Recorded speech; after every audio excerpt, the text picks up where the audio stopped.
You've probably heard of retired husband syndrome. And while there are no statistics on how many wives resent their husband's retirement, there's a lot of research that points in the direction that women do indeed resent when their husbands retire. So I've been married for over 50 years, so I decided to write an article on that. And as you guys know, if you've been following me for a while, I also post to Pinterest. So I want to read what the description is on the pin that was pointing to the article that I wrote. It says the best way to survive your husband's retirement is to check in with yourself first. That's because the only person you have control over is yourself. You don't have control over your husband or his retirement.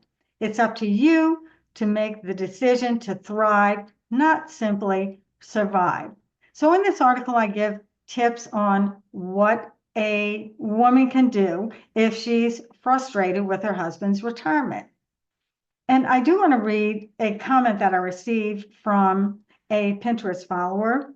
And she says, the husband must also take responsibility for his own happiness and retirement and not depend on the wife to fill in the gaps for him.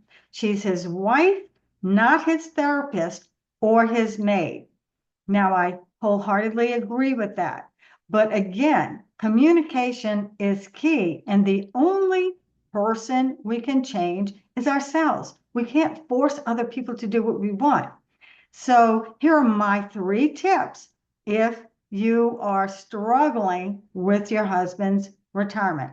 Number 1, when you wake up, start your day with positivity. Plan for positivity before your feet even hit the floor. Think of 3 things that you're grateful for, how you want your day to go. Number 2, create space for yourself. Explain to your husband that you need some time for yourself. Either go to another room, do a project, leave and do some shopping, take a walk, do something to create space for yourself. When you do that, you can recharge yourself, come back, and have a whole different attitude about things. And number 3, it's always great to communicate with your husband. I'm not suggesting that you give in to your husband or that your husband give in to you. It's something that you both need to work together to resolve, because retirement can cause a lot of transition. And if you're not going to embrace the change in these transitions, you're just setting yourself up for misery. So I hope some of these tips have been helpful to you. I'm Arlene with Rebel Retirement. Thank you for watching, and I'll see you next time.